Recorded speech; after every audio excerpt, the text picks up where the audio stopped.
All right, today we are talking about pretty much working out. You're in the gym, what you should do with regard to machines versus free weights, the benefits of each, the pros and cons, and how to kind of tie them all in together to create the optimal workout plan. So I'll start with machines. Oh my God.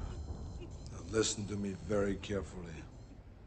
Machines are pretty much a fixed range of motion, meaning you sit down, you're doing a chest press machine, you push a little bit of effort in, the machine is going to guide you on the path that you're supposed to go on. There's no going outside of the range of motion or the plane that the machine is designed to do.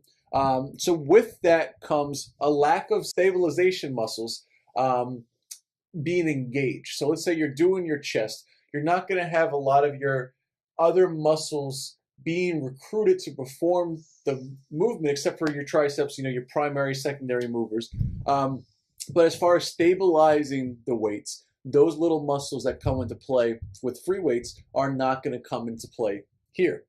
One reason why we like that is if you're catering to an injury. A lot of times I've had my fair share of tricep, elbow, shoulder injuries. And when it comes to free weights, barbells, dumbbells, I simply just can't do it. Even at a lower weight, I'll hop on a machine, be very focused and conscious of my movement, and suddenly I'm doing a movement that I was getting pain with in the free weight version of it. Another good thing is that when you take out all these other muscle groups out of the picture, you can really focus on that one muscle at hand. And it puts a lot more emphasis, stress, and everything into that area that you're focusing on when compared to free weights for a couple of reasons. One, it's very hard to break your form on a machine. It's very hard to go outside the intended range of motion. And it's harder, or actually in some cases impossible, to recruit other muscles to support the primary and secondary movers. Then that's kind of sometimes a very big pro when you want to focus and drill into that one particular body part. Some of the cons of it is pretty much tied into some of the pros of it, meaning that you're not going to get a functional workout solely doing machines. What does functional mean? Functional is when you have carryover from what you do in your exercise world into the real life. So just me moving my hands everywhere like I usually do when I talk, this is free motion, which ties more into like the free weights. So when you are in a fixated motion and all of your strength and power, your flexibility, the whole 9 yards is in this one little guided path, and you go out into the real world and you push a door open the wrong way, you're at a higher chance of injury because now you're not trained in that one plane and area of motion. So free weights have, or I should say, we'll stick to machines. Machines have less of a carryover into your functional everyday world.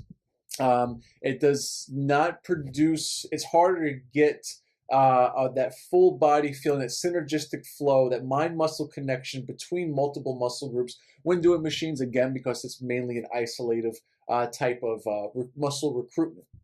So those are the two main cons. Definitely has its place. Do not ignore your machines. And I'll go into how to incorporate them towards the end. But now let's go ahead and divert over to free weights. Free weights is pretty much the opposite. You go into and you grab a pair of dumbbells now, and now you're doing a flat or incline dumbbell press. Now your arms can do whatever they want to. They're no longer in a fixated path. You have to focus more on keeping the plane based on the movement that you're doing and balancing out the weights. And when you do that, you are recruiting a lot more tendons, ligaments, stabilizer muscles. It is a harder to do movement, and it has more carryover into everyday life because everyday life, you're not hooked up to a machine. You are free-flowing throughout your day-to-day activities. It is easier to kind of do more of the compound movements. Your deadlift, your bench, your overhead press, all of these are free weight motions that incorporate and recruit a vast majority of your muscles while you're doing the movement. Great for overall full body type, synergistic muscle recruitment, creating more of those CNS patterns, firing appropriately and synergistically. So you're not going to be able to get that as much in the machine world as you will in the free weight world. Some of the cons of free weights, dumbbells, barbells is what I mean by free weights now, is that if you are at a higher chance of injury because you have more freedom in your movements. Oh! And if you are injured, you're going to find that you're not going to be able to do a lot of free weights relative to the machine world. They both serve their purpose, have their pros and cons. What I would recommend is after you're warming up, you kind of do your free weight motion, your compound movements in the beginning of your workout. You're fresh, you're good, you're ready to go. Free weights are usually a little more taxing on the body. So you'll do your barbells, your dumbbells, and then move into the machines to kind of finish out that muscle group or muscle groups that you're training for that day. Because you can really burn them out, target them more specifically with the machine versus free weight. So again, free weights in the beginning, and then you kind of fall into the machine, burn them out, higher rep usually there. And that's kind of how you get that complete all-encompassing workout. Heavier weights with the free weights, lighter weights with the machines to burn them out towards the end. This was a pretty quick video, but it addressed the two topics that I wanted to talk about, machine versus free weight, and then how to incorporate them both together into your workout plan. Any questions you want me to dive into more specifically or get more involved, leave them below. We'll definitely address them. I'll keep my eye out for them. If you like the video, subscribe to our channel, give me more questions, more topics, and we'll continue to do this. And as always, thank you for watching.